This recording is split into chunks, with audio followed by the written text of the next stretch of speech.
આ વર્ષની વેડિંગ સિઝનમાં દેશભરમાં જો વાત કરીએ તો લગભગ 38 લાખથી પણ વધુ મેરેજ થઈ રહ્યા છે.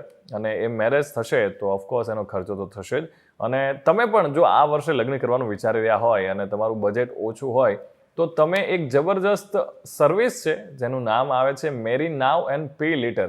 MNPL સુવિધા છે. આ સર્વિસનો ઉપયોગ કરી શકો છો. અને જો તમારે આ સુવિધાનો ઉપયોગ કરવો હોય તો એના પહેલાં એનું વ્યાજ દર કેટલું છે, લોનની રકમ અને પુનઃ ચૂકવણીના જે સ્કેડ્યુલ છે એ બધી જ બાબતો તમારે ધ્યાનમાં રાખવી જોઈએ, અથવા તો પછી સુવિધા ખોરવાઈ શકે. હવે આવી પરિસ્થિતિ હોય ત્યારે શું કરવું? લગ્નની લોન, MNPL યોજના વિશે અમુક જે ઇમ્પોર્ટન્ટ વાત છે એ હું તમારી સાથે શેર કરવા માંગુ છું. એટલે વેડિંગ લોન અને MNPL લોન એ વેડિંગ લોન એક પ્રકારની વ્યક્તિગત લોન જેવું છે જેનો ઉપયોગ લગ્ન સંબંધિત ખર્ચ, જેમ કે કદાચ તમારે જગ્યા હોય એનું ભાડું હોય, કેટરિંગ, ડેકોરેશન, ફોટોગ્રાફી, આ બધી વસ્તુ આવરી લેવામાં આવે છે. અને આ લોન વિશે સૌથી સારી બાબત એ છે કે જે સામાન્ય રીતે અસુરક્ષિત હોય છે. એટલે કે તમારે લોન મેળવવા માટે કોલેટરલ તરીકે કોઈ પણ વસ્તુ ગીરવે રાખવાની જરૂર પડતી નથી, એમનામ કરી શકો છો. અને બાય નાવ પે લેટરની સુવિધાની જેમ MNPL પણ એ જ સમાન છે. એટલે હમણાં લગ્ન કરો અને પછી તમારે હપ્તા ભરવાના છે. અને બીજી ઘણી બધા એવા પ્લેટફોર્મ છે જે તમને આ સુવિધાઓ પૂરી પાડે છે.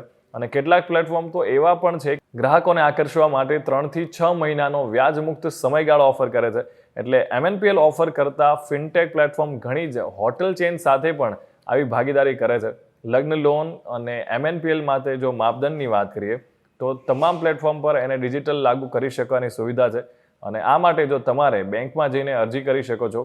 લગ્નની લોન માટે તમારી પાસે તમારું મતદાર ID, આધાર કાર્ડ, ડ્રાઇવિંગ લાયસન્સ જેવા દસ્તાવેજો છે એ હોવા જોઈએ. ઓળખના પુરાવા તરીકે તમારો સરનામાનું પુરાવું જોઈએ.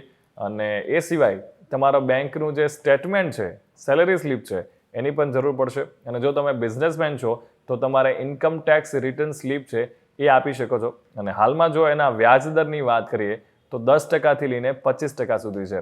એટલે જો તમારી પાસે પણ એવી ઓફર હોય, એવો સમય, બજેટ ઓછું હોય તો MNPL તમારા માટે તમારા મેરેજ છે એને બહુ જ યાદગાર બનાવી શકે છે.